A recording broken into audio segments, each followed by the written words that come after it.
In a world where the truth often feels like a moving target, are you truly equipped to discern reality from manipulation? Research indicates that a staggering number of individuals have experienced psychological manipulation in some form, yet many remain unaware of its subtle complexities. Understanding the distinctions between gaslighting and manipulation isn't just an academic exercise. It's a vital skill that can protect your mental well-being. This book, Gaslighting versus Manipulating: Spot the Hidden Tricks, delves into the often confounding realm of psychological tactics and how they shape human behavior. As we journey through these concepts, you will discover why similar terms can lead to misunderstandings and how these misinterpretations can impact both personal and professional relationships. Each chapter provides you with essential insights, compelling real-world examples, and practical strategies for recognizing and defending against these manipulative tactics. From the innate power dynamics in relationships to the emotional implications of identity distortion, we will uncover the psychological mechanisms at work. By clarifying these distinctions, you not only enhance your self-awareness, but also fortify your defenses against those who may seek to manipulate you. Get ready to embark on an enlightening voyage that will arm you with knowledge and tools for empowerment. The clarity gained from each chapter will illuminate the darker corners of psychological interactions and help you build stronger, healthier connections. Understanding the nuances of these terms is not just knowledge, it's protection. Join me as we untangle the threads of gaslighting and manipulation, revealing the truth that can lead you to a more confident and secure existence. Gaslighting versus Manipulating: Spot the Hidden Tricks, compiled and published by Cloaked Psyche. Chapter 1: Gaslighting versus Manipulation: The Core Difference. Imagine a close friend who seems supportive but consistently challenges your recollection of events. You mention a conversation you clearly remember, yet they insist it never happened, leaving you in a state of confusion. This unsettling dynamic is a prime example of gaslighting, a psychological tactic that distorts reality and undermines an individual's confidence in their own perceptions. It's an alarming fact that many people experience such manipulative dynamics in their relationships, workplaces, or even within their families. This chapter invites you to unpack the complexities of gaslighting and manipulation, two concepts that, despite their striking differences, are frequently mistaken for one another. At its core, gaslighting is a manipulative effort, often subtle, intended to make someone doubt their reality or perceptions. The term originates from the 1938 play Gaslight, in which a husband uses deceit to confuse his wife into questioning her sanity. This psychological tactic can manifest in various settings, such as in romantic relationships, where one partner feeds doubts about the other's memory or behavior to consolidate control. A striking example is when a partner invalidates their significant other's feelings by saying, "You're overreacting, it didn't happen that way," systematically eroding their sense of self and reality. Gaslighting thrives on the power imbalance that often exists in relationships. The perpetrator leverages their position to assert authority and manipulate the victim's belief systems.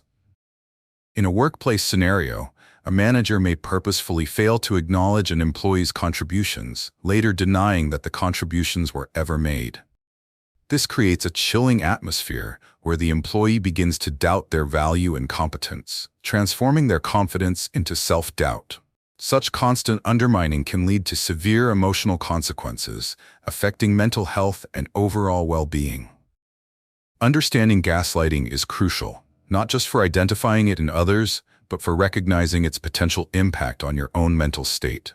Awareness is the first line of defense against being trapped in a web of manipulation. When we become cognizant of these tactics, we open ourselves up to the possibility of empowerment and self-advocacy. We learn to trust ourselves, our memories, and our feelings once again. Now, why do people often confuse gaslighting with manipulation? Both involve deceptive tactics intended to influence another person. But as we have examined, their outcomes and processes differ significantly.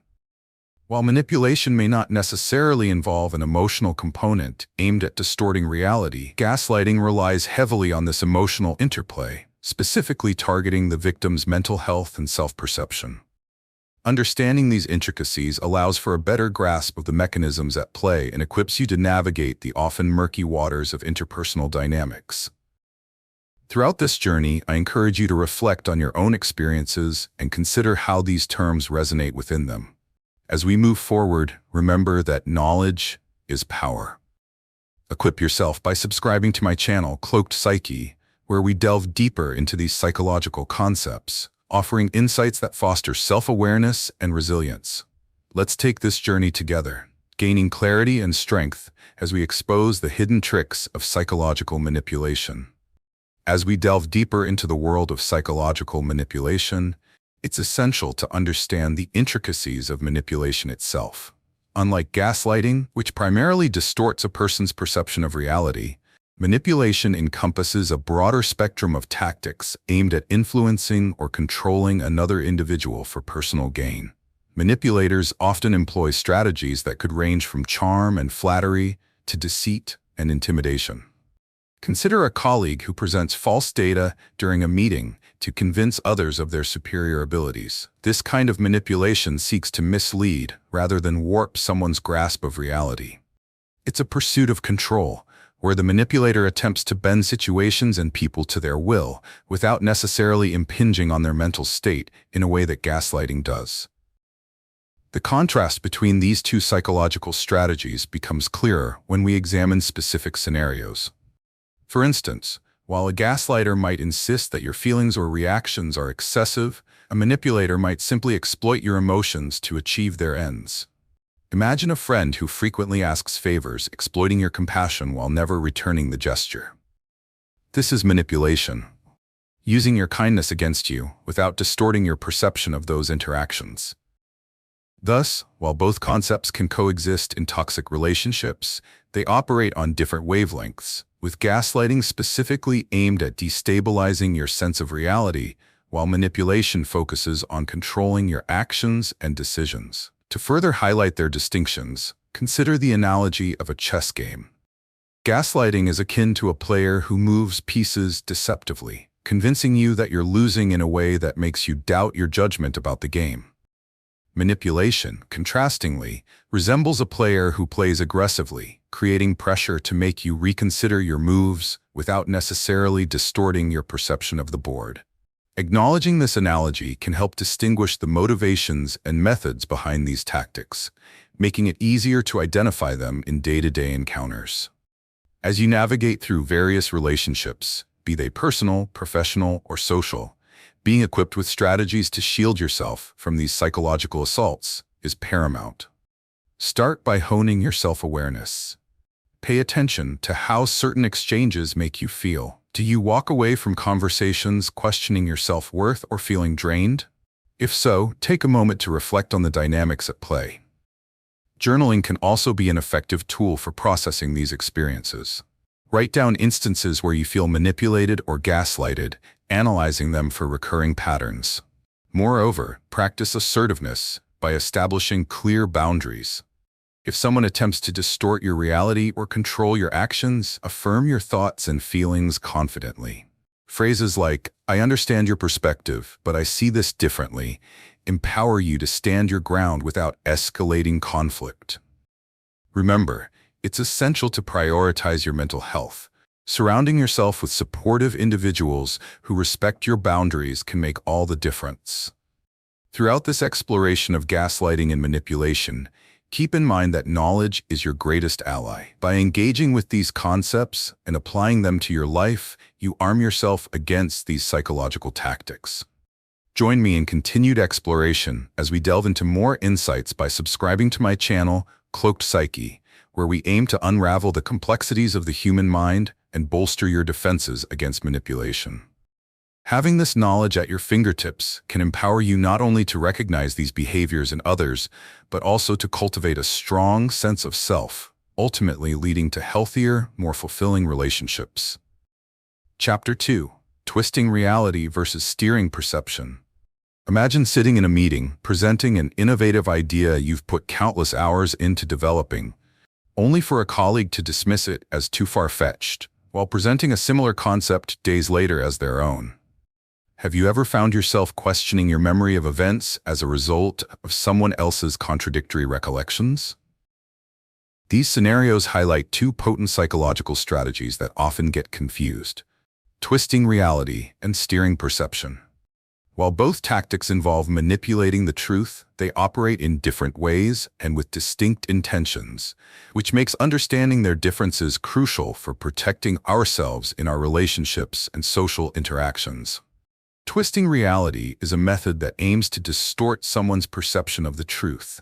It is often characterized by a blatant misrepresentation of facts or events, leaving the victim unsure of their own experiences. When someone twists reality, they may take moments of uncertainty or mistakes and leverage them to undermine your credibility. For instance, in a personal context, consider an individual who insists that a conversation you clearly remember never took place, suggesting you must have imagined it. This creates a state of confusion as you begin to doubt your own memory and judgment. Over time, twisting reality can erode self-esteem and foster dependency on the manipulator, who skillfully creates a false narrative that serves their agenda. In contrast, steering perception involves subtly influencing how someone interprets events, rather than outright denying their reality. This tactic can manifest through carefully selected language or framing of contexts, ultimately guiding the observer toward a specific conclusion. For example, in a workplace scenario, a manager might highlight the positives of one employee while downplaying the accomplishments of another, in such a way that casts a long shadow over their contributions. The second employee might feel unseen and undervalued, leading them to question their worth within the group. Steering perception doesn't invalidate the truth, but rather shapes how that truth is perceived by others, encouraging them to draw a conclusion favorable to the manipulator. The nuanced differences between these strategies can easily be overlooked, especially when individuals are entrenched in emotionally charged interactions. While twisting reality dismantles the acknowledged truth, steering perception carefully constructs a narrative that steers our understanding without fully denying our experiences. This raises a critical awareness of how language and context can alter a person's viewpoint dramatically, making it essential to scrutinize the way situations are presented to us. Recognizing these tactics in daily life is essential for safeguarding your sense of reality and understanding how others may influence your perspective. As you become more attuned to your surroundings, try to reflect on circumstances where you felt your experiences dismissed or your viewpoint shaped by others. Journaling about these instances can provide clarity on recurring patterns in your interactions. By developing a discerning mind, you arm yourself against the dangers of both twisting reality and steering perception. As we delve further into these concepts, I invite you to subscribe to my channel, Cloaked Psyche, where we aim to explore the subtle intricacies of psychological manipulation. Understanding these dynamics not only helps clarify your own experiences, but also empowers you with the tools necessary to navigate the complexities of human interactions, fostering self-awareness and greater resilience against manipulation. Together, let's journey through this exploration of the mind and protect our understanding of truth and perception. As we continue exploring the two psychological strategies of twisting reality and steering perception, it is vital to recognize the unique characteristics of steering perception in greater detail. This tactic, while less overtly confrontational than twisting reality, can be just as damaging, often operating under a cloak of subtlety. Steering perception involves guiding someone's viewpoint through manipulation of context or selective presentation of information. For instance, in a social setting, an individual might share a story that overwhelmingly highlights their own successes while downplaying the contributions of others involved, thereby crafting a narrative that positions them in a favorable light. This shows that, although the core truth remains intact, the way it's presented significantly alters how others perceive the situation. Instead of denying reality, steering perception nudges others toward a skewed interpretation. To emphasize the distinctions between these two concepts, consider a scenario where both tactics are employed but in different capacities. Imagine a team project where one member openly dismisses another's ideas, claiming they are unrealistic. This is twisting reality. Conversely, if another team member subtly rephrases a colleague's suggestions in a less favorable manner while countering them with an exaggerated success story of their own, they are steering perception.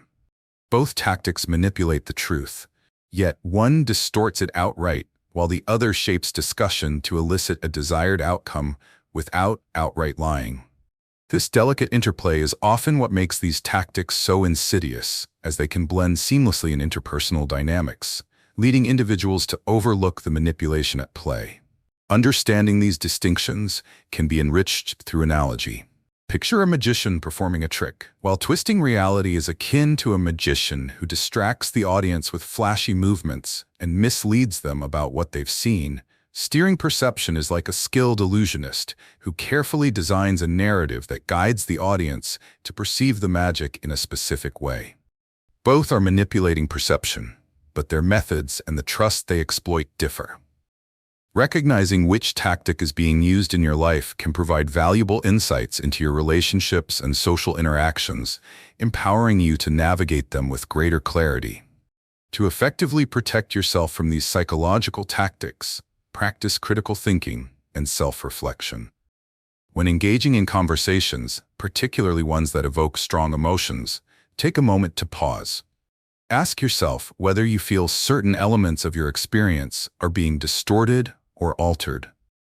Journaling can be a powerful tool here.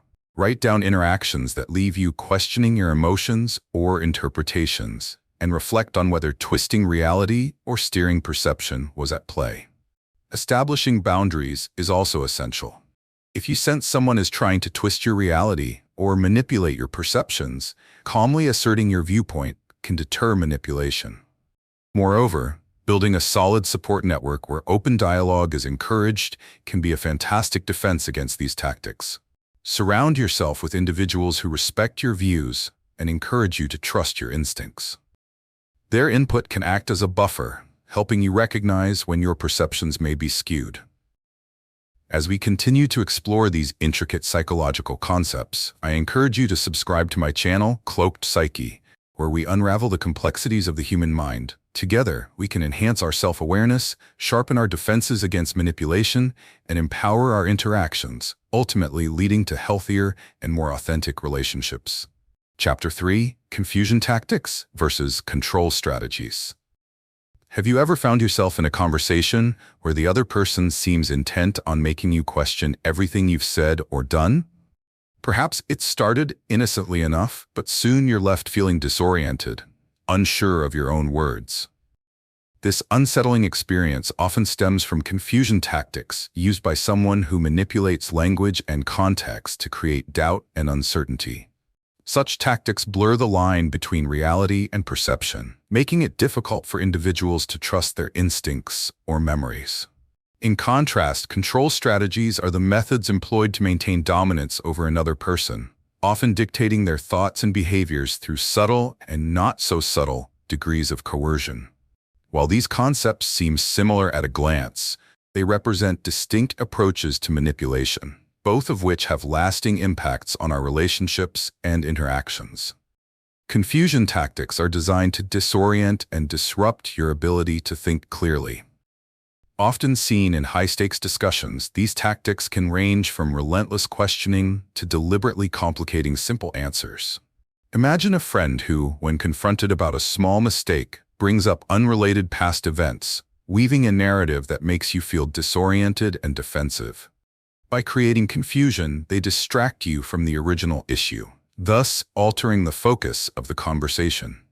This tactic serves to erode your confidence and can place you in a position of needing to defend yourself instead of addressing the problem at hand.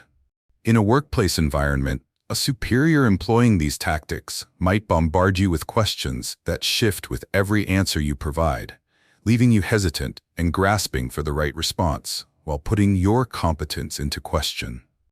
The ultimate aim here is not merely to win an argument, but to foster a sense of instability that causes you to doubt your abilities and perceptions. Control strategies, however, operate on a different axis. These are often more overt and aim for a clear-cut dominance over the situation or the individuals involved. A manager who uses control strategies may impose draconian deadlines or wield their authority to such a degree that team members feel as though they have no agency in their work. The goal of control is to dictate outcomes and limit the freedom of choice for others, often utilizing power dynamics and fear to enforce compliance. This form of manipulation can manifest in personal relationships as well.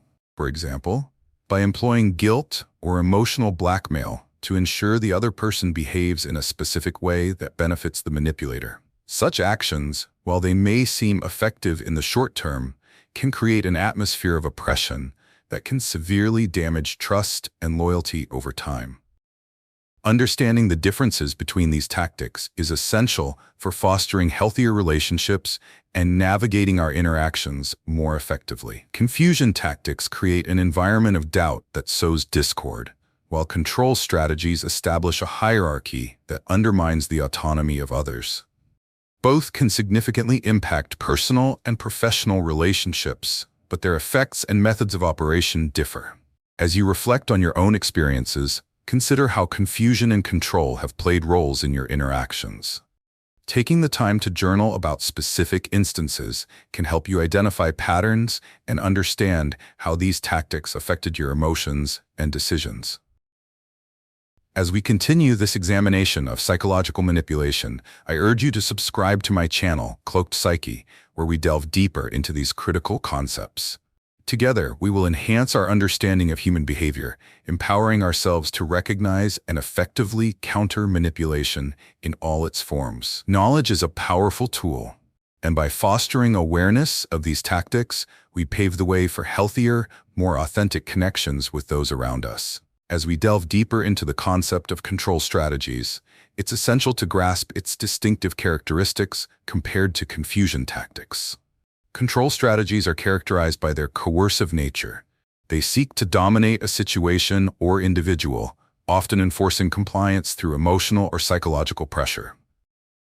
Imagine a manager who manipulates team members by presenting them with false information about deadlines or resources to ensure they remain on task.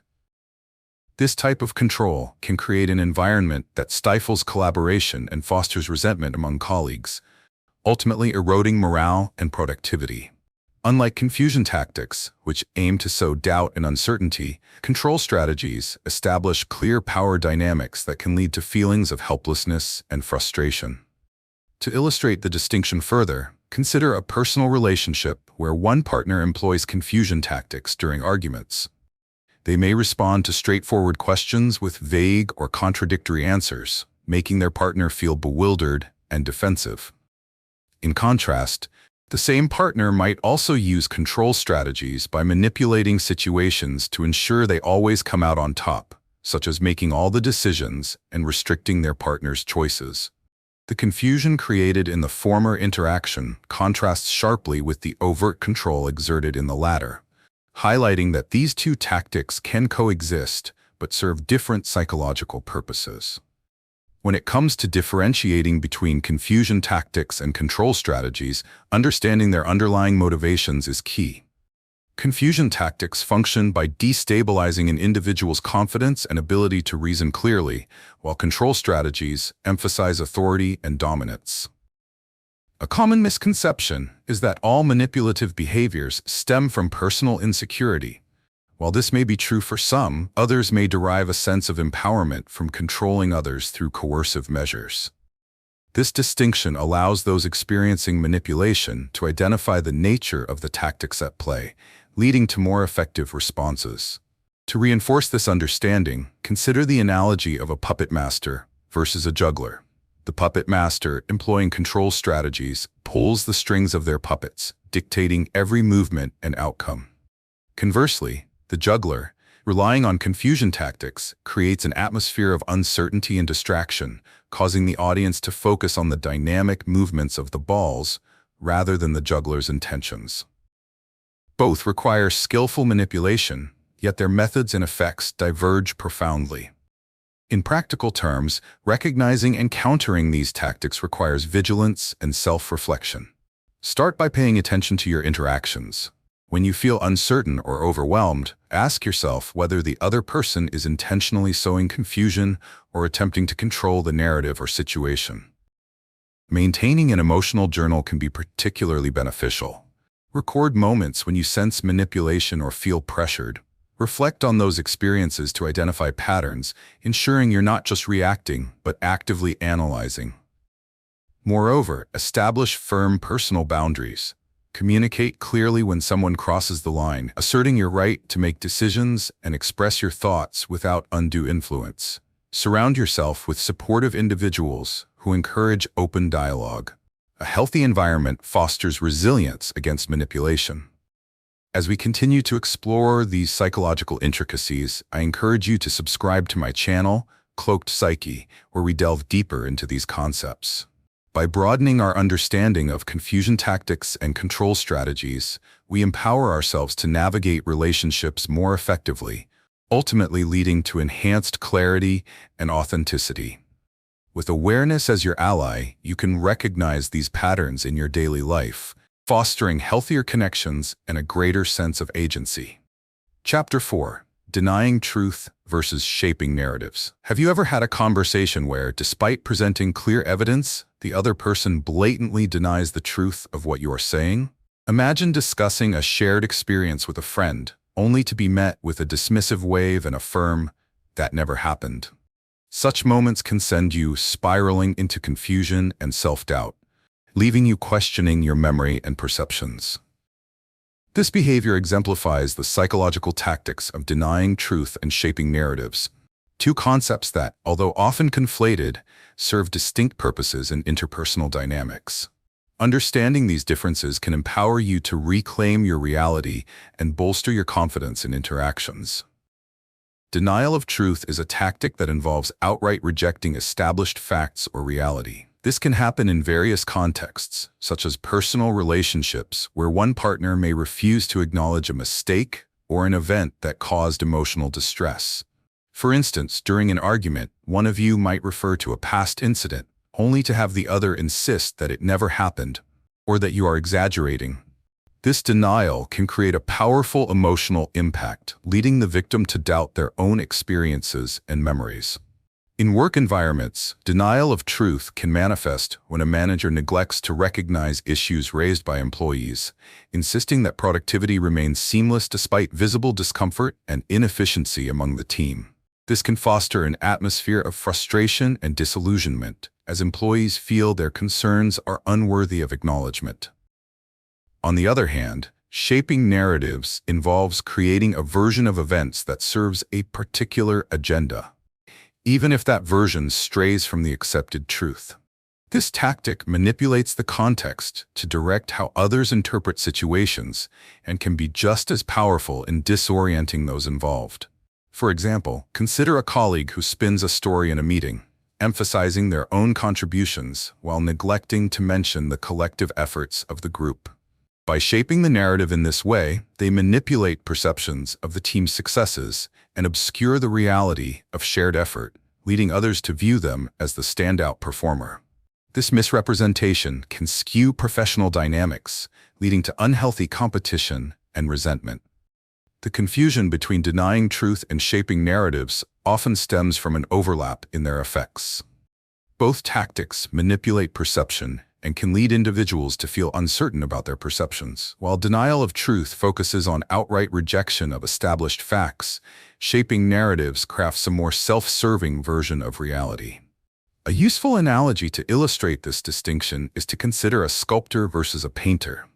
The sculptor who denies the existence of an existing piece of art is akin to someone who disregards the truth. It essentially denies any acknowledgement of what is present. In contrast, the painter alters reality by deciding what to portray on the canvas, thus shaping the narrative and directing focus towards specific elements while obscuring others. Recognizing these tactics is crucial for maintaining your sense of self and integrity in interactions. To protect yourself, pay close attention to how others react when you present facts or express your feelings. Are they deflecting, minimizing, or denying what you've said? Reflecting on these encounters can help you sift through emotional responses and identify patterns of behavior. Journaling about instances where you faced denial can help you reclaim your truth and reinforce your confidence. As we continue to unpack these psychological concepts, I invite you to subscribe to my channel, Cloaked Psyche. Together, we will deepen our understanding of these tactics and design strategies to navigate the complexities of communication. Empowering yourself with knowledge allows you to confront manipulation and deception, ultimately fostering healthier and more meaningful connections with others. As we delve deeper into the concept of shaping narratives, it's essential to understand how this tactic differs from the denial of truth. Shaping narratives is about constructing a version of events that serves an ulterior motive or intention. This can often mean bending the truth to fit a specific agenda. For instance, consider a scenario in which a group project receives criticism for poor outcomes. A team member might recount the story of the project in such a way that they position themselves as the indispensable contributor, emphasizing their ideas while downplaying others' roles in the less successful aspects. This manipulation clouds the reality of the situation and leads others to perceive the project's dynamics inaccurately. The shaping of narratives reflects an intent to craft perception rather than simply denying established facts. Further contrasting shaping narratives with denying truth reveals key differences in how they manifest and affect relationships. Denying truth utilizes a more confrontational approach. Outright rejecting recognized facts can leave others feeling invalidated and confused. For example, when a friend insists that a certain incident didn't happen during a shared vacation, they are engaging in a denial of truth that can undermine trust between friends.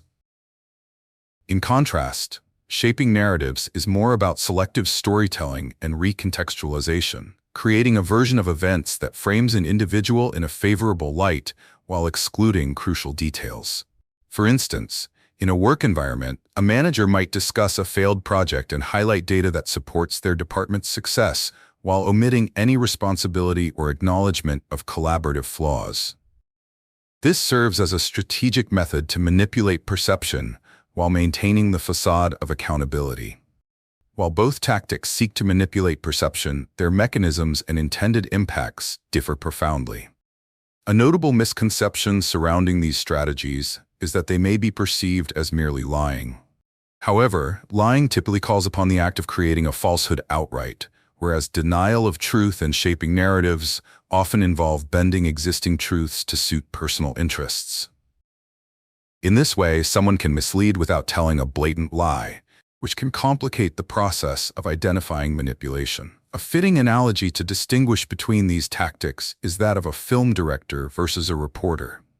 The director shapes narratives by deciding how a story is portrayed on film, using lighting, music, and editing to evoke particular emotional responses from the audience. On the other hand, a reporter who denies the truth may attempt to edit or spin the facts to align with their view, ultimately aiming to mislead their audience. Both operate within the realm of storytelling, but utilize different techniques to convey their messages. To guard against these psychological tactics, cultivating awareness of how they operate in your daily life is crucial. When you sense that someone is twisting an account to serve their narrative, take a step back and analyze the broader context. Ask yourself if this version of reality aligns with your experiences or if you feel there are omitted aspects. Journaling can be a powerful practice for dissecting these encounters. Document instances where you feel narratives are being shaped around you or where your truths are being denied, and reflect on how they affected your sense of self. Moreover, practice assertive communication when addressing these tactics. If someone is attempting to reshape reality to fit their agenda, articulate your perspective clearly, expressing your feelings about how the situation is being portrayed. Establish clear boundaries that reinforce your sense of truth and reality. As we navigate through these complex psychological concepts, I encourage you to subscribe to my channel Cloaked Psyche, where we explore these strategies further. By gaining insights into the intricacies of denial and narrative shaping, you empower yourself to confront manipulation head-on, fostering healthier relationships built on trust and transparency. With knowledge as your armor, you can approach your interactions with confidence and clarity, creating a more authentic and supportive environment for yourself and others. Chapter 5. Playing the victim versus pulling the strings. Have you ever encountered someone who seems to turn every situation into a personal crisis, leaving you feeling more like a therapist than a friend? Perhaps you've seen them use their misfortunes to elicit sympathy from those around them, manipulating emotions to maintain a favorable perception of themselves. This behavior exemplifies the concept of playing the victim, a tactic designed to garner attention and sympathy while deflecting responsibility. On the other hand, pulling the strings involves a more calculated approach, where individuals orchestrate scenarios to maintain control over people and outcomes. Although these tactics can appear similar at first glance, they operate on different psychological principles and serve distinct purposes in interpersonal relationships. Playing the victim refers to a strategy where an individual emphasizes their suffering to gain sympathy or manipulate others into taking care of them. This can lead to an unhealthy cycle where genuine emotions are weaponized to create a narrative of helplessness. Consider the scenario of a colleague who frequently brings up their personal struggles during team meetings, shifting focus away from work-related topics. As the team collectively empathizes, they may inadvertently shift their attention and effort away from the project, catering to this person's needs at the expense of the group's goals. This tactic fosters an unsettling atmosphere where the needs of the one playing the victim overshadow the communal objectives, creating discontent among team members who feel overshadowed and frustrated. In contrast, pulling the strings denotes a more manipulative behavior, wherein an individual intentionally orchestrates situations and interactions to retain influence and control over others. This could manifest as a friend who subtly encourages others to do things for them, without expressing overt requests. By presenting themselves as incapable or needing assistance, they effectively ensure that those around them feel obligated to help. For instance, when someone consistently drops hints about their inability to manage tasks, they create a dynamic that forces others to assist, thereby pulling the strings of social obligation and responsibility without directly asking for help. While this may seem harmless, it can lead to an imbalance in relationships, where one person feels increasingly burdened by the other's fabricated weaknesses. The key distinction between playing the victim and pulling the strings lies in their intent and execution. Playing the victim is often emotionally driven, relying on the evocation of pity to manipulate others, while pulling the strings is typically more strategic and calculated. A common misconception is that playing the victim is merely a form of vulnerability. However, this can often mask a more profound intent to maintain control over the emotional landscape of relationships. Through an analogy, consider a puppeteer versus a person expressing their feelings. The puppeteer, who pulls the strings, actively dictates the movements and emotions of the puppets in the performance, whereas the vulnerable individual may simply express their emotions without manipulating others' responses. Recognizing these tactics is crucial for establishing healthy boundaries in your relationships. When you sense that someone is playing the victim, take a step back and assess the situation. Ask yourself whether their narrative aligns with your understanding of the events, or if it is designed to elicit a particular response from you.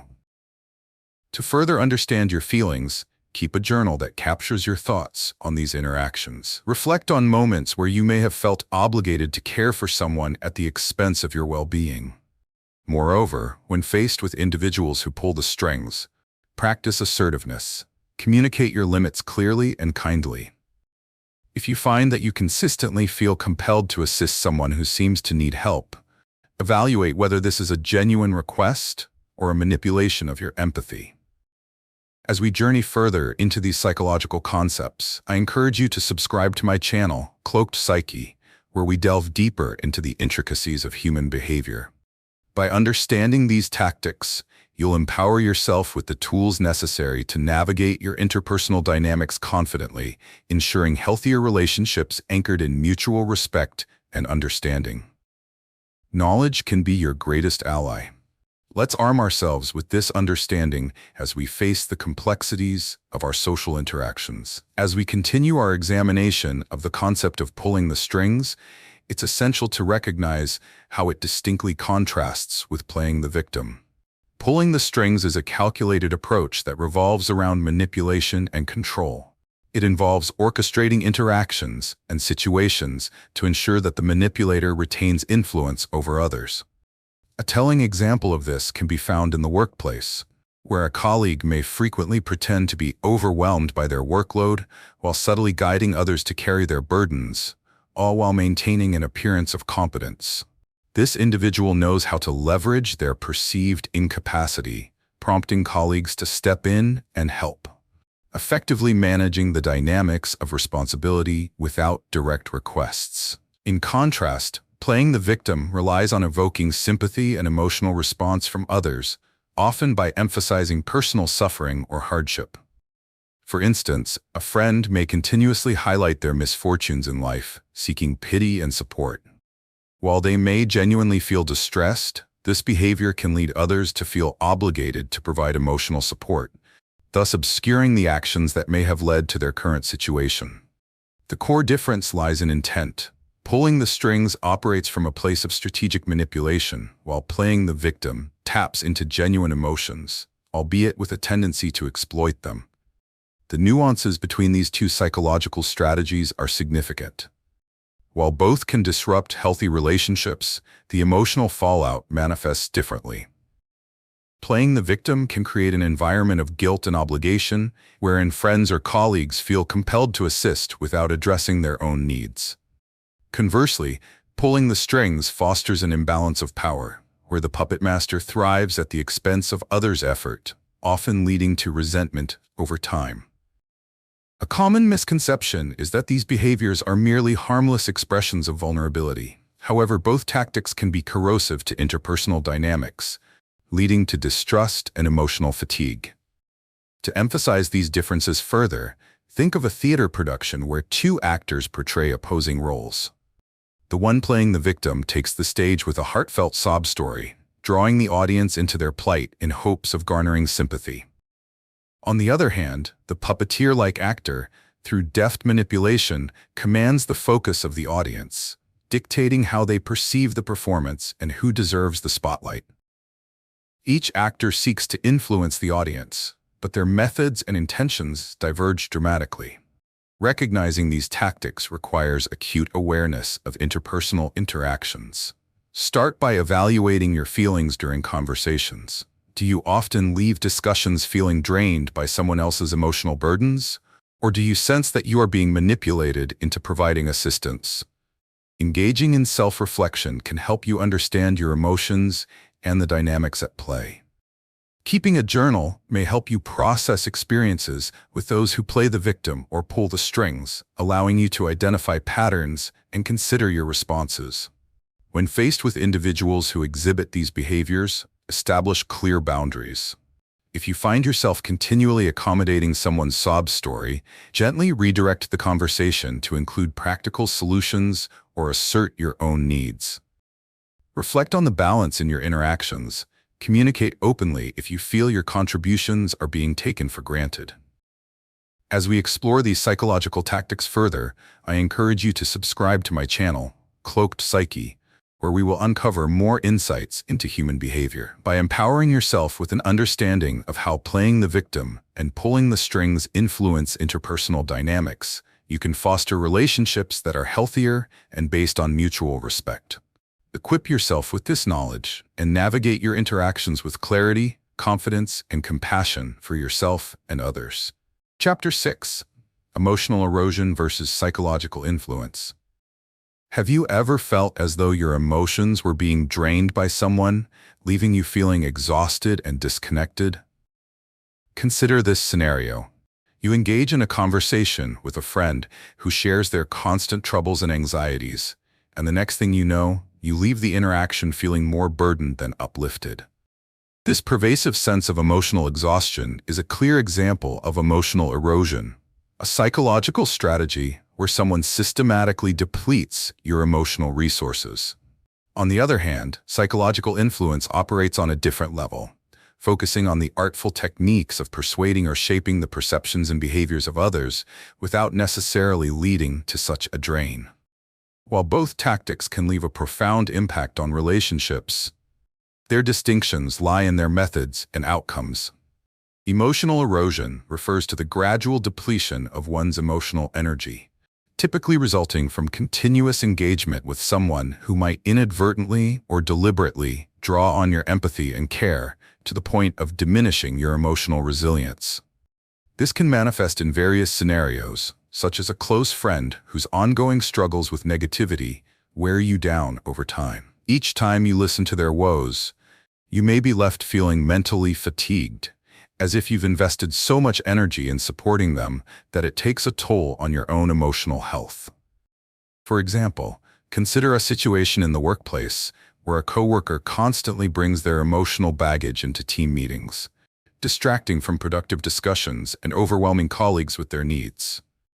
Over time, this emotional erosion can lead to burnout and resentment among those who feel compelled to shoulder the weight of someone else's distress without reciprocation.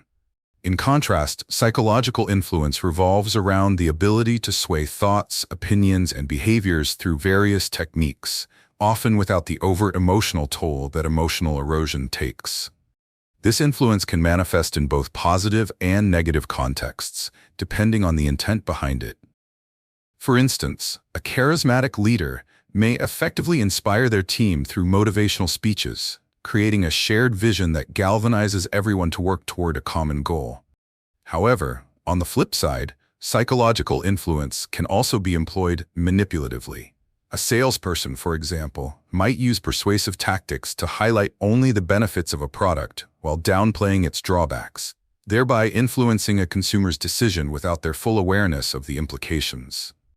The distinction between emotional erosion and psychological influence lies in the nature of the impact on emotional well-being.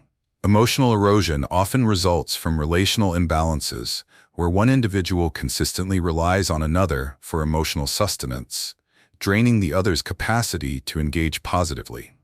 In contrast, psychological influence can stimulate enthusiasm and motivation, aligning people toward shared objectives.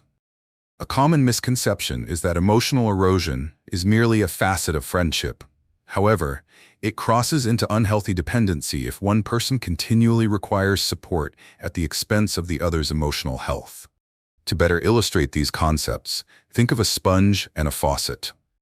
The sponge, representing the person experiencing emotional erosion, absorbs water but can become saturated and heavy. The faucet symbolizes the individual exerting psychological influence, dispensing water that can either nourish or overwhelm the sponge. When emotional needs surpass the sponge's capacity, it can lead to tears and overflow, whereas a well-balanced flow from the faucet generates abundance without overwhelming the sponge. Recognizing these patterns is essential for preserving emotional health. Monitor your feelings during interactions, particularly those that leave you drained. Engage in self-reflection to understand whether you feel eroded by another's emotional needs or influenced in a way that shapes your perspectives, positively or negatively. Journaling about these encounters can illuminate your patterns of engagement, facilitating growth and understanding. As we navigate deeper into these psychological concepts, I invite you to subscribe to my channel, Cloaked Psyche, where we explore and unpack these mechanisms further. By enhancing our understanding of emotional erosion and psychological influence, we enable ourselves to cultivate healthier relationships and protect our well-being. With knowledge guiding our interactions, we will learn to nurture both ourselves and those around us with authenticity and compassion. As we delve deeper into the concept of psychological influence, it becomes essential to understand the nuances that set it apart from emotional erosion.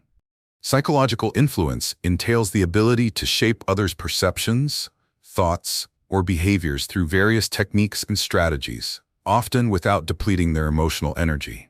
For example, consider a mentor who inspires their mentees by sharing success stories and motivational tips. This mentor empowers individuals, encouraging them to adopt a positive mindset and take actionable steps toward their goals. In contrast, emotional erosion, as we discussed, focuses on draining an individual's emotional reserves, often manifesting through relentless demands for support from friends or family. While psychological influence can uplift and motivate, Emotional erosion can create a burden that leaves the other party feeling depleted and confused. The key difference between these two concepts lies in their intent and outcomes. Psychological influence can be constructive, fostering growth and ambition in others. A skilled communicator may employ persuasive language to sway opinions or inspire action, enhancing the emotional well-being of those around them. Conversely, emotional erosion often stems from a lack of balance in relational dynamics, where one party's persistent need for validation and support overwhelms the other. This typically results in frustration, resentment, and a sense of helplessness. To further clarify, consider a teacher who uses their influence to ignite passion in students. When they ignite discussion and foster curiosity, they're guiding their students toward enlightenment, opening pathways to new ideas and personal growth. On the other hand, think of a friend who constantly seeks emotional support without ever reciprocating. Each time you engage with them, you feel more drained and less motivated. This imbalance exemplifies emotional erosion, as the continual emotional demands and lack of reciprocity create an uneven power dynamic. Common misconceptions revolve around viewing emotional erosion as a benign aspect of caring relationships. While it's natural for individuals to seek support during tough times, an unhealthy pattern of dependence can emerge if one person is endlessly drawing from another without giving back. Recognizing this distortion is crucial for fostering healthier dynamics that promote mutual support rather than dependence. An effective analogy to illustrate these differences is that of a garden and a leech. The garden represents the environment enriched by psychological influence, where growth occurs, nurtured by sunlight, water, and care. It flourishes and produces beautiful blossoms and fruits. In contrast, the leech symbolizes emotional erosion, attaching itself to the gardener and drawing energy without contributing to the vitality of the garden. This draining process can lead to wilting plants and unfulfilled potential. As you cultivate awareness of these dynamics in your life, consider how you can protect yourself and your emotional health. Take note of your feelings after interactions with the individuals around you. Do you typically leave conversations feeling empowered and inspired? Or do you feel tired and overwhelmed? Engaging in self-reflection will help you recognize patterns and adjust your responses appropriately. Designate time for introspection and journaling about relationships that drain your energy versus those that uplift you. Setting boundaries is another critical strategy. If you find individuals in your life drawing excessively on your emotional reserves, clearly communicate your limits. If a friend continuously monopolizes your time with their problems, kindly suggest that they seek additional sources of support or personal coping strategies. As we delve further into these psychological topics, I encourage you to subscribe to my channel, Cloaked Psyche, where we will continue to explore the intricacies of human behavior and relationships. Understanding the distinctions between emotional erosion and psychological influence is vital to creating sustainable dynamics that foster growth, support, and mutual respect. By implementing awareness and boundaries, you set the stage for healthier interactions that enrich your life rather than deplete it. With knowledge guiding us, we empower ourselves to engage authentically and compassionately with the world around us. Chapter 7: Power Games versus Subtle Persuasion. Have you ever found yourself in a meeting, unsure about how a seemingly minor comment turned into a heated debate, one where you felt you might have been cornered or manipulated to support an idea you weren't entirely comfortable with? Situations like these often reveal the intriguing dynamics of power games and subtle persuasion, two psychological strategies that are frequently confused due to their manipulative nature. While both tactics aim to influence behavior and opinions, they operate from very different motives and can have drastically different effects on relationships and interactions. Power games are openly focused on control and dominance. They often manifest in environments where one individual or group seeks to assert authority and create a hierarchy. A classic example of a power game can be seen in workplace dynamics. Imagine a scenario where a manager consistently interrupts employees during meetings, dismissing their ideas while asserting their own. This behavior can establish an atmosphere where team members feel intimidated and ultimately silenced. Over time, this leads to a culture of fear and compliance rather than creativity and collaboration. In personal relationships, power games can play out when one partner uses emotional manipulation, perhaps by threatening to withdraw affection or support to get their way in an argument. Such tactics undermine trust and lead to unhealthy dynamics where one person becomes the unquestioned authority in decision-making. On the other hand, subtle persuasion is a more indirect method of influence. Rather than exerting control overtly, this strategy involves carefully crafting messages or using suggestive language to guide someone toward a particular conclusion or action without them realizing it. Consider a scenario in a sales context where a salesperson skillfully leads a potential buyer to perceive a product as a necessity by emphasizing its exclusive features while downplaying alternatives. The buyer may leave feeling excited about the purchase, yet they may not fully recognize that their decision was influenced by the salesperson's carefully chosen words. This form of persuasion thrives on creating a connection. It often appeals to emotions or personal desires, making the recipient feel as if they've arrived at their conclusion independently. While both power games and subtle persuasion are methods aimed at influencing others, their execution and implications differ significantly. Power games tend to foster distrust, as they create environments where manipulation is evident and relationships become transactional.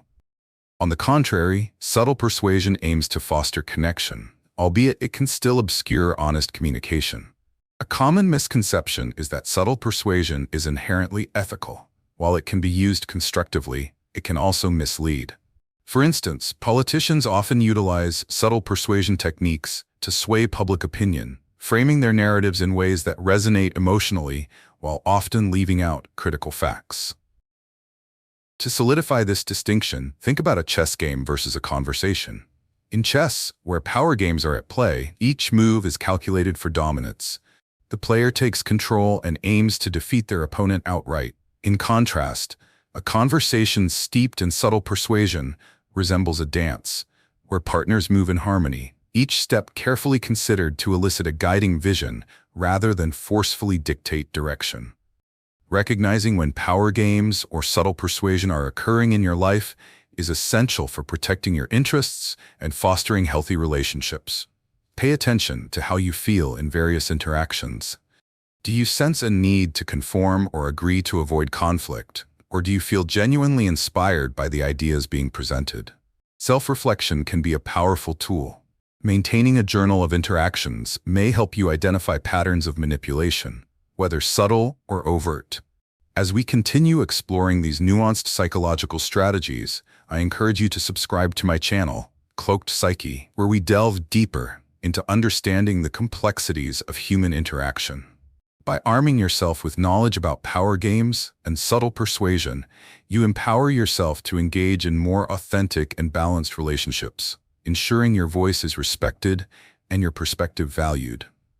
Understanding these dynamics not only enhances your awareness, but also adds resilience to your interactions, allowing you to navigate the complexities of communication with confidence and clarity. As we turn our attention back to the concept of subtle persuasion, it is crucial to understand the distinct characteristics that set it apart from power games. Subtle persuasion operates more gracefully, often involving a soft touch in its approach to influence and manipulation. It can manifest through methods such as storytelling, emotional appeals, and even the well-crafted use of body language. For instance, consider a skilled negotiator who uses rapport-building techniques to establish trust and comfort. This individual deftly steers the conversation, weaving in personal anecdotes and relatable experiences that resonate with their audience, creating a sense of familiarity and connection. By doing so, they shape the thoughts and decisions of their listeners without overtly pushing their agenda. In day-to-day interactions, you may experience subtle persuasion in advertising campaigns that evoke specific emotions tied to a product, leading you to feel that owning it will enhance your life in some way. In contrast, power games are marked by more aggressive tactics aimed at exercising dominance or control. This approach often employs intimidation, manipulation, and coercion. Think of a scenario where a supervisor uses their authority to pressure an employee into meeting unrealistic deadlines. Rather than inspiring cooperation or collaboration, such power dynamics create an environment where employees feel cornered and compelled to act against their better judgment for fear of consequences. The intention here isn't to foster mutual dialogue, but rather to ensure compliance through exerted pressure. This starkly differs from the techniques employed in subtle persuasion, which tend to invite participation rather than command it.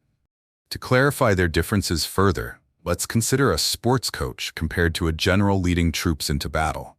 A coach, employing subtle persuasion, inspires their team through motivation and encouragement, creating a shared vision that leads to performance enhancement.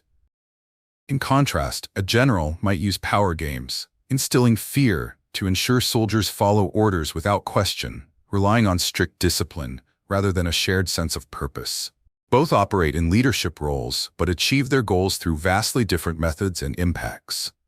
A common misconception is that subtle persuasion is always ethical and beneficial. While effective in promoting connection and dialogue, it can sometimes cross the line into manipulation, particularly when the persuader uses emotional appeals to gain compliance without transparent motivation. This raises important questions about authenticity in communication. Are we leading others to genuine conclusions, or are we maneuvering them toward an outcome that serves our interests alone? Recognizing when you are on the receiving end of subtle persuasion or power games is essential for maintaining your self-awareness and well-being. Pay attention to how you feel during interactions. If you sense discomfort or pressure to conform, it's worth reflecting on the dynamic at play. Take a moment to evaluate your experiences. Are others genuinely interested in addressing mutual concerns, or do they seem more focused on steering you toward their agenda? To strengthen your defenses against these tactics, practice being assertive in your communications. It's important to articulate your thoughts and boundaries clearly when faced with undue influence. Role-playing conversations can help prepare you for moments when you might feel pressured, allowing you to rehearse effective responses. Journaling can enable you to process feelings and reflect on situations where you felt manipulated, helping you internalize the lessons learned through experience. As we journey deeper into these complex psychological strategies, I encourage you to subscribe to my channel, Cloaked Psyche, where we continue exploring human interaction dynamics. By developing your understanding of power games and subtle persuasion, you empower yourself to navigate these complexities with confidence and integrity, ensuring your needs and boundaries are respected in your relationships. Equipped with this knowledge, you can foster connections that are genuine and enriching, steering clear of manipulation while nurturing authenticity in your interactions. Chapter 8. Identity Distortion versus Behavioral Conditioning. Have you ever found yourself questioning your own sense of self after a series of interactions with someone who seemingly knows you better than you know yourself? It can be chilling to realize that your beliefs, preferences, and even your self-esteem can be shaped or distorted by external influences. This unsettling scenario introduces the concepts of identity distortion and behavioral conditioning, two powerful psychological tactics that often intertwine. While both can significantly affect an individual's sense of self, they operate through distinct mechanisms and have different implications for personal autonomy. Identity distortion occurs when an individual manipulates another's perception of themselves, often through repeated suggestion or negative reinforcement. This can happen in various contexts, such as in relationships where one partner consistently undermines the other's confidence by dismissing their opinions or belittling their achievements. For example, imagine a scenario where a partner frequently comments on your choices, making you feel inadequate or foolish for enjoying certain hobbies or interests.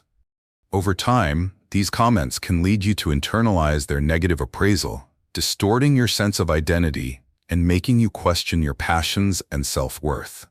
This tactic is insidious because it can warp how you view yourself, potentially resulting in a diminished sense of independence and authenticity. In the workplace, identity distortion can also surface when a manager or colleague systematically undermines another person's contributions. For example, a supervisor might ignore an employee's ideas during meetings, insisting instead that only their approaches are valid. This creates an environment where the employee begins to doubt their capabilities, eventually leading to a reluctance to contribute further. The long-term ramifications can include decreased motivation and a weakened sense of self, effectively eroding an individual's professional identity. In contrast, behavioral conditioning relies on reinforcement, positive or negative, to shape behavior over time. This concept draws heavily from psychological theories established by behaviorists like B.F. Skinner, who demonstrated that behaviors can be modified through rewards and punishments. An everyday example can be seen in parenting techniques. A child might receive praise for cleaning their room, which reinforces the likelihood that they will clean their room again in the future. In social settings, consider how peer pressure can lead individuals to conform to group behavior. The desire for acceptance often encourages people to act in ways that align with group norms, conditioning them to prioritize community acceptance over personal preferences. The key distinction between identity distortion and behavioral conditioning lies in their focus. Identity distortion targets how we view ourselves, while behavioral conditioning centers on modifying actions through a system of rewards and consequences. A common misconception is that behavioral conditioning is necessarily manipulative. However, it can also be used positively, such as in educational settings, where constructive feedback encourages skill acquisition and promotes self-improvement. Still, when used unethically, conditioning can lead to compliance and a loss of individuality, much like identity distortion. To illustrate these concepts more concretely, imagine the difference between a sculptor and an artist using a paintbrush. The sculptor, working with their medium, deliberately shapes the material, influencing its identity over time. In contrast, the painter influences the viewer's perception without permanently altering the canvas. While the sculptor may create something new through distortion, the painter conditions the audience's emotions via colors and strokes, guiding their experience of the piece. Recognizing these patterns in your life is crucial for maintaining a healthy sense of self. Pay attention to your interactions. Do you often feel as if you're being molded by someone else's perception? Reflecting on your emotions and behaviors in various contexts can help you identify instances where identity distortion or behavioral conditioning may be at play. Making time for self-reflection and journaling your thoughts can empower you to clarify your beliefs and reinforce your sense of identity. As we explore these powerful psychological strategies further, I encourage you to subscribe to my channel, Cloaked Psyche, where we delve deeper into understanding the complexities of human behavior. Gaining insight into identity distortion and behavioral conditioning can significantly enhance your self-awareness and resilience, enabling you to navigate interpersonal dynamics with confidence and authenticity. Equipped with this knowledge, you can better advocate for yourself, fostering relationships that honor your true identity rather than distort it. As we continue our discussion on the concept of behavioral conditioning, it is essential to understand how this tactic differs from the identity distortion we explored earlier. Behavioral conditioning involves the use of reinforcement to encourage or discourage specific behaviors, often shaped through rewards or punishments. This method is widely applicable in various settings, highlighting how behavior can be trained over time. For instance, in a familiar family scenario, a parent may reward a child with praise or a treat for completing their chores, which reinforces the desired behavior of responsibility. In contrast, if the child fails to act, they might face consequences, such as losing privileges. This systematic reinforcement shapes the child's behavior, creating a learned response that often becomes automatic. While identity distortion threatens an individual's self-perception, behavioral conditioning primarily influences actions without necessarily altering how someone sees themselves. A stark illustration emerges in a workplace environment where a manager employs positive reinforcement to keep staff motivated. By recognizing and rewarding hard work and achievements, the manager promotes growth and cooperation among team members. Conversely, in a different scenario, if that same manager utilizes power dynamics by continuously criticizing underperformers without support, It might inadvertently lead to identity distortion in employees, making them doubt their skills and worth. The key difference between these concepts lies in their approach. Identity distortion seeks to alter an individual's self-perception through manipulation of beliefs and feelings, while behavioral conditioning works on shaping conduct through structured outcomes. A prevalent misconception is that conditioning is inherently negative. However, it can lead to productive changes as well. For instance, successful educational strategies often rely on positive reinforcement to enhance student learning experiences. Yet, improperly applied behavioral conditioning can become counterproductive, leading individuals to act in ways that conflict with their true selves, similar to the effects of identity distortion. A useful analogy to highlight the differences between these two tactics is the relationship between a gardener and a potter. The gardener cultivates a variety of plants, using care and the right conditions to promote growth, which can be likened to positive behavioral conditioning. The plants respond favorably, blooming in a nurturing environment. On the other hand, the potter manipulates clay into a desired form through pressure and shaping, which resonates with identity distortion's influence on an individual's self-image. While both involve skillful manipulation, their intended outcomes and methods diverge. Recognizing and understanding these psychological tactics is key to self-protection and empowerment. Start by paying close attention to how you feel after interactions. Do certain patterns in behavior arise that leave you feeling unsupported or inadequate? Self-reflection is vital. Consider journaling about your daily experiences to uncover any subtle patterns of conditioning or signs of identity distortion in your life. This process can help you unearth how much influence others truly have over your actions and feelings, allowing you to make more informed choices about your engagements. Additionally, asserting your boundaries when faced with overwhelming sensory conditioning or manipulation is crucial. If you find yourself in situations where external influences seem to dictate your path or identity, take a step back and evaluate the dynamics at play. Communicating your thoughts and establishing healthy limits can help reinforce your sense of self and autonomy. As we navigate through these complex psychological strategies, I invite you to subscribe to my channel, Cloaked Psyche, where we continue to peel back the layers of human behavior and emotional dynamics. Embracing knowledge around behavioral conditioning and identity distortion will empower you to foster your personal growth and enhance your interactions, ensuring they are grounded in authenticity and mutual respect. By understanding these influences, you gain the tools to protect your identity and make conscious choices that reflect your true self in every facet of life. Chapter 9. Breaking Free from Gaslighting and Manipulation. Have you ever felt trapped in a situation where every time you tried to express your thoughts or feelings, you were met with skepticism or denials that made you question your own reality? Picture this. You mention a conversation that you are sure took place, yet the other person insists it never happened, leaving you feeling confused and disoriented. This emotional turmoil is a hallmark of gaslighting, a manipulative tactic that distorts reality and challenges your confidence in your own perceptions. Breaking free from gaslighting and manipulation is crucial for restoring your sense of self and autonomy. While both concepts involve attempts to control or influence, they manifest in different ways, making it essential to understand them in order to reclaim your truth. Gaslighting is a psychological strategy used to make someone doubt their own reality and perceptions. It often involves a pattern of denial, misdirection, and contradiction, coming from someone you trust or care about. For instance, in a personal relationship, one partner might consistently belittle the other's emotions, dismissing them as overreactions. Imagine feeling genuinely upset about something only to have your partner say, "You're being too sensitive. That didn't happen."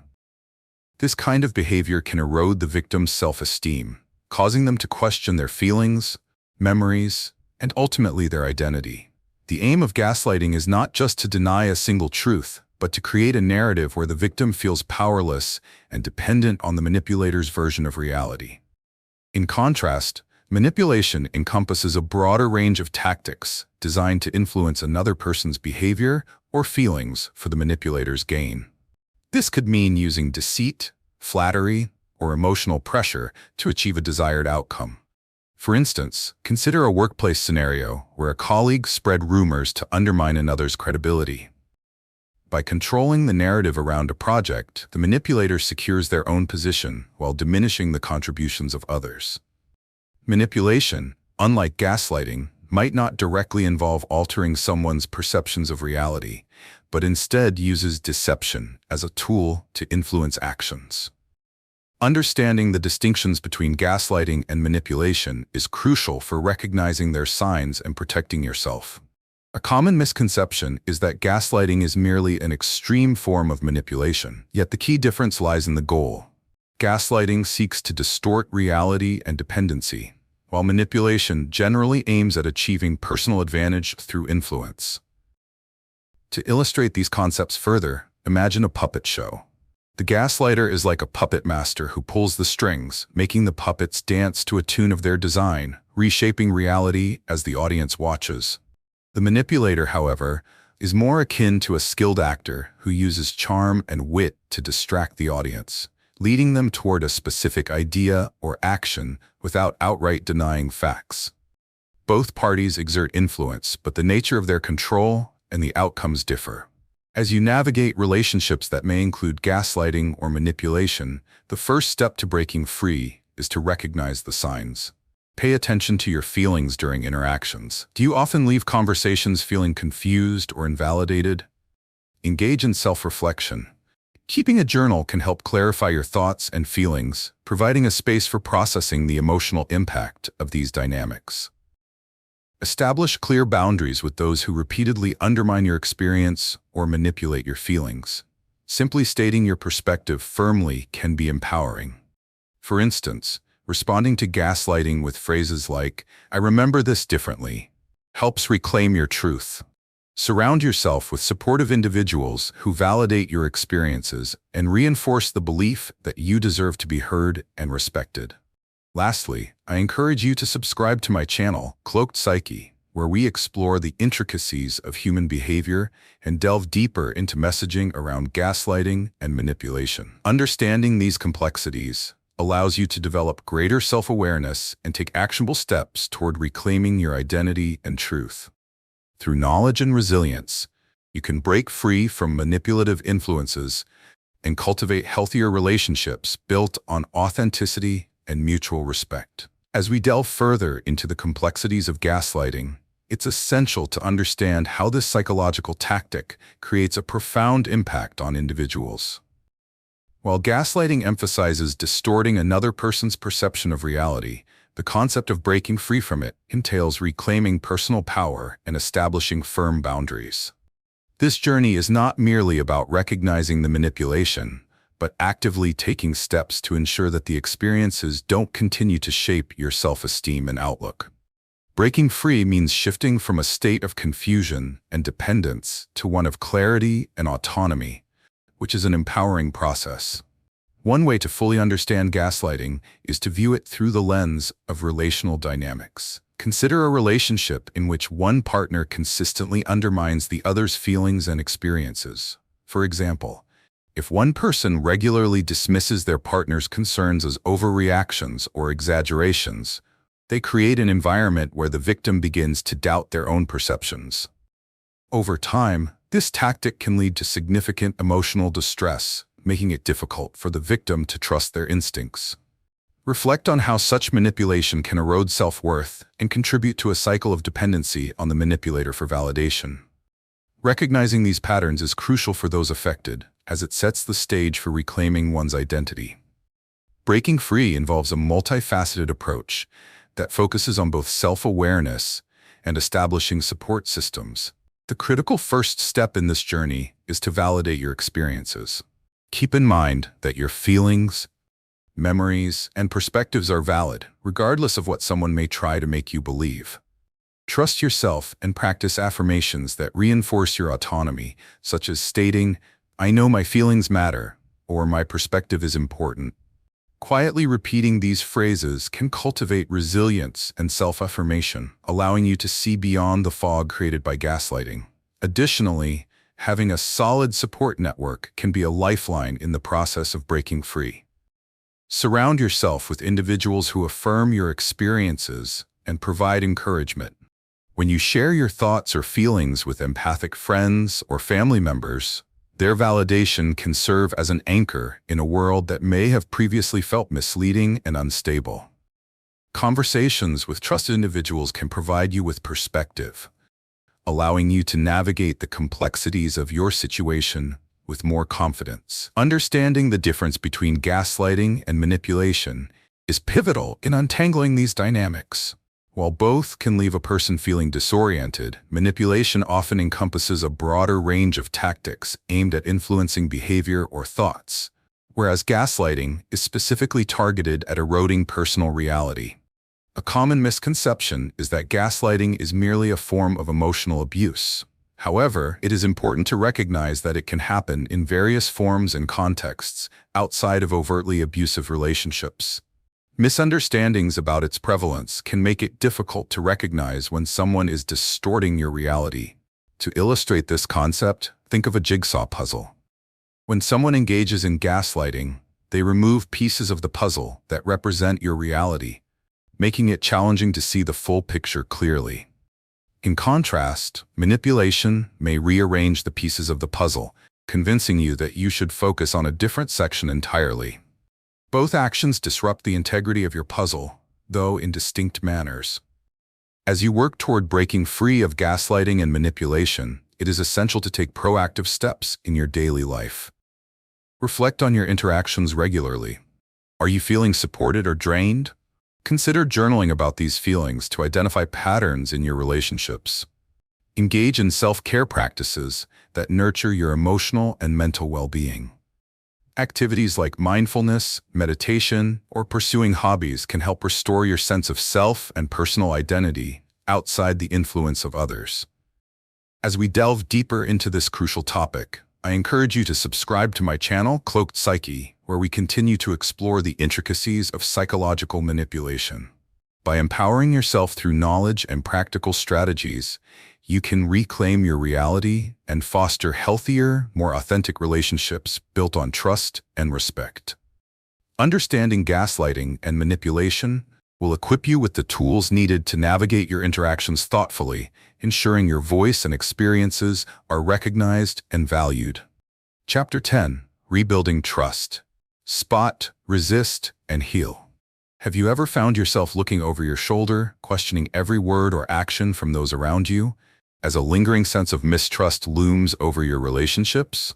This uncomfortable feeling often emerges from experiences with manipulation or emotional abuse, particularly gaslighting.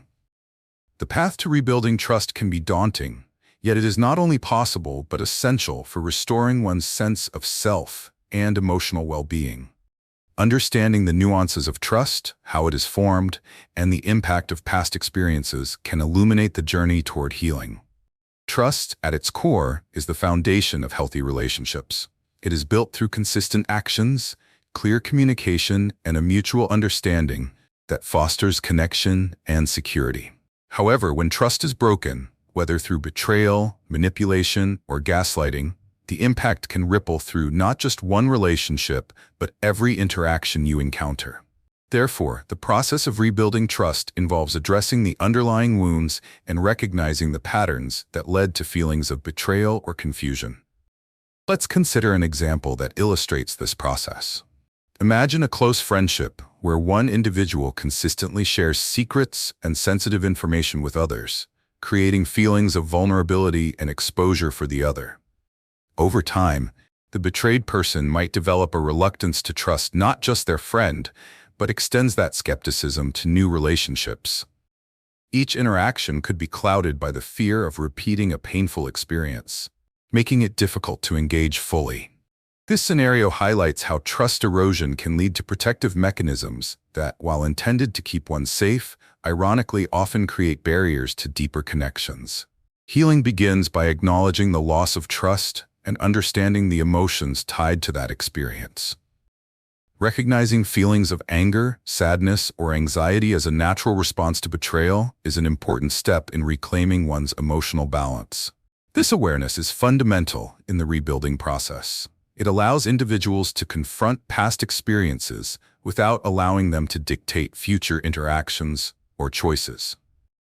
To resist the cycle of mistrust, it is essential to commit to mindful awareness, paying attention to both feelings and thoughts that arise in social situations. It can be helpful to document these emotions through journaling, creating a safe space to process them and understand their impact on your actions and reactions. As individuals embark on the journey of rebuilding trust, it is vital to engage in open communication. When entering new relationships, express your needs and establish boundaries that align with your comfort level.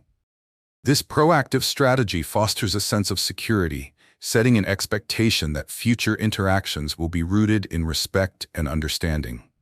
By articulating what trust means to you, you create the opportunity for others to support your journey and contribute positively. It's also important to practice patience with yourself. Rebuilding trust is not an overnight process, and it requires gradual steps forward. Each healthy interaction is a brick laid in a new structure of trust, helping to redefine what connection means after experiencing betrayal. Engaging with supportive communities, whether through friends or support groups, can promote a sense of belonging and understanding, further aiding the healing process. I encourage you to subscribe to my channel, Cloaked Psyche, where we explore the intricacies of trust and healing through engaging content and discussions. This understanding of trust's multifaceted nature allows you to recognize the patterns and dynamics in your relationships, creating the space to resist manipulation and healing from past wounds. By prioritizing self-awareness and open communication, you equip yourself with the tools to foster deeper, more fulfilling connections while safeguarding your emotional well-being. Trust can be rebuilt, and on this journey, you can emerge stronger and more resilient, ready to embrace relationships grounded in authenticity and mutual respect. As we explore the topic of rebuilding trust, it's important to distinguish this concept from that of self-protection. While rebuilding trust involves mending emotional connections and restoring faith in others, self-protection is centered around safeguarding your own mental and emotional well-being. The two processes often intertwine, particularly after experiences of betrayal or manipulation. Understanding how they relate to each other can be essential for creating a healthy foundation in relationships and ensuring that past experiences do not dictate future interactions. Self-protection is about setting boundaries, establishing limits, and asserting your needs in relationships to prevent further emotional harm. Consider a scenario where an individual has been repeatedly let down by close friends. After realizing that trust has been compromised, this person might choose to withdraw from relationships to prioritize their emotional safety. This instinctive response to protect oneself is critical, but can also lead to isolation if one remains too guarded. While it's essential to be cautious, self-protection should not completely overshadow the desire for connection and meaningful relationships. In contrasting self-protection with rebuilding trust, it's clear that self-protection emphasizes the importance of recognizing threats, whether overt or subtle, while rebuilding trust focuses on the openness required to engage with others after a breach has occurred. A common misconception is that self-protection means shutting yourself off from all emotional connections. Instead, it can involve selectively choosing whom to trust and when to lower defenses. For instance, a person resolute in protecting themselves from emotional pain may take longer to form new friendships or may engage with potential partners with a sense of skepticism. This precaution can be healthy if it encourages mindful choices rather than impulsive ones. To reinforce the distinction between these concepts, think of self-protection as wearing a sturdy jacket in inclement weather. While it provides essential warmth and defense against chilling winds and rain, it can also restrict mobility and limit your capacity to interact freely. Rebuilding trust can be likened to removing that jacket on a sunny day, allowing you to feel more at ease and open to the world around you. Both actions serve important purposes. While self-protection keeps you safe, rebuilding trust enables richer experiences and interactions with others. It's vital to balance these strategies so that one does not dominate the other, allowing both healthy boundaries and the potential for connection.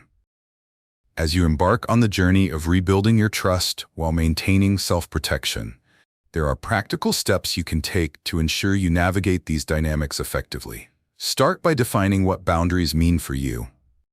Ask yourself what specific behaviors you cannot tolerate and what kind of treatment you expect from others. Write these down to create a personal manifesto that you can refer to when faced with challenging interpersonal situations. Additionally, practice communicating your boundaries directly and kindly.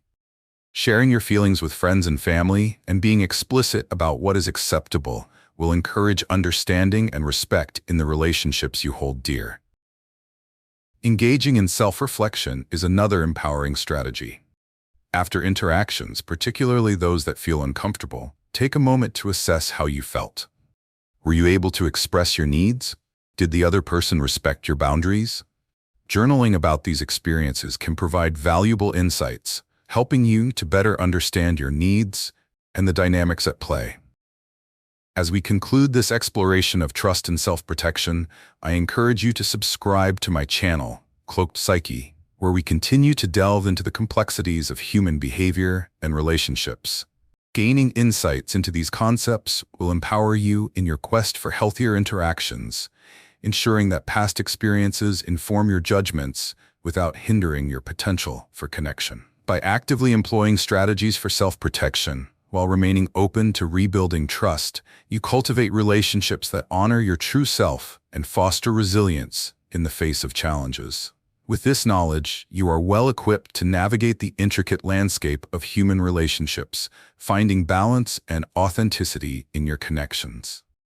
In conclusion, this exploration of psychological tactics has equipped you with the knowledge to identify and navigate the complexities of manipulation, gaslighting, and the importance of self-protection and trust in relationships. By understanding these strategies, you empower yourself to reclaim your voice, establish boundaries, and foster authentic connections. Remember, the journey of self-discovery and healing begins with awareness and action. Trust in your ability to define your reality and resist tactics that undermine your well-being. Thank you for taking the time to engage with this content. Your commitment to understanding yourself and others is commendable. Now is the moment to apply what you've learned. Embrace the power within you to create positive change in your life and relationships. Don't forget to like, comment, and subscribe to my channel, Cloaked Psyche, for more insights and support on your journey toward empowerment and authenticity.